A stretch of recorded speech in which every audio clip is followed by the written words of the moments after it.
Morning guys. Ganda sikat ng araw. Pero kaya hinto lang niya, kalakas ng ulan. Tingnan nyo guys, i-flex ko sa inyo papuntang Manila. Ayan po, tuwing umaga, ganito rito sa amin, sa Barreto. Papuntang Olongapo, kailangan mas maaga kayo. Sa alas 6 yan, ganyan. Pag alas 7, ganito na po. Matraffic na po yan, hanggang doon po sa may Kalaklang Gate. Papasok ng SBMA Subic Bay Freeport soon. Ganyan na po yan. Lalo na po sa taas yan guys, grabe na yan, tukod na yan. Assalamualaikum. Ayan, papasok siya sa isang Maranao o Aki. Ayan na. Mostly mas marami single. O ayan naman yan sa mga DPWH yan nagtatambak. Ayan.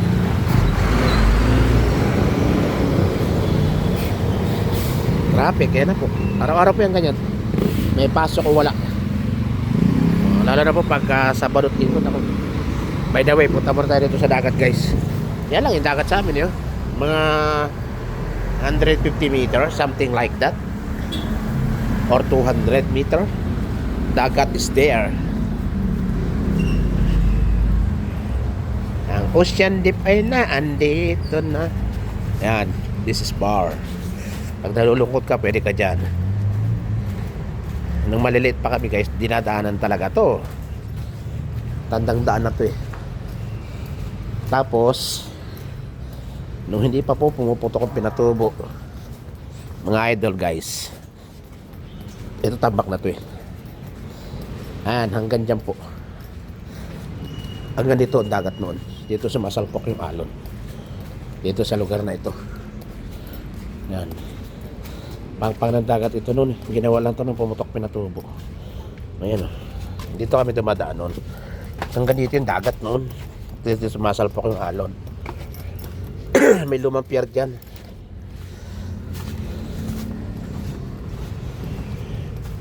Ayan. Malabo yung dagat guys. Pero malinis. Tama ngayon, puro nabakod-bakod dyan. Okay lang yan, naka-squat silang ganyan. At least malinis. Darating ang panahon, babawi ng dagat ito. O kukuhain ng gobyerno pag gumawa ng boulevard.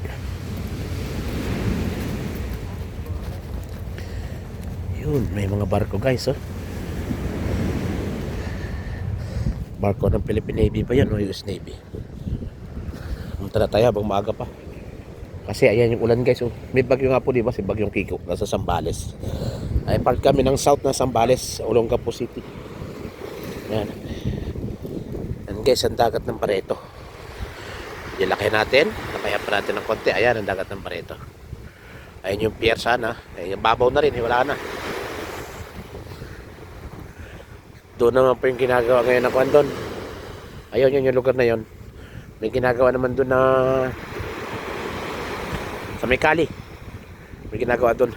Ewan ko kung anong purpose nun, hindi ko para pupuntahan eh. And guys, ito tambak na naman na buhangin oh. Ayan yung barko ng Navy. Hindi ko alam ako, Philippine Navy, US Navy yan. Sa Philippine Navy yan. Excuse me po. Ayan naman po yung SBMA. Yan, SBMA po yan. Subic Bay Freeport soon. Ayan din po yung kanilang custom. Ayan. Custom yan. O, ayan, daming barko. At ito naman po yung kampo ngayon ng Navy o Hanjin. Ewan ko na kung anong tawag pangalan dyan. Pinalitan na yun eh. At ayan po, may rainbow. Ayan o, kita nyo po ba yung rainbow? Ayan o, rainbow. O, diba may rainbow. Kasi nga po, lakas ng ulan dyan. Parting yan. Yan po ay sakop ng Subic na po yan. Subic na po nakakasakop yan. Ayan ay parte ng Nagyanto, Kawayan. Ano ba sa? Kawayan ba yan? Basta dyan, mga raming sityo-sityo dyan eh.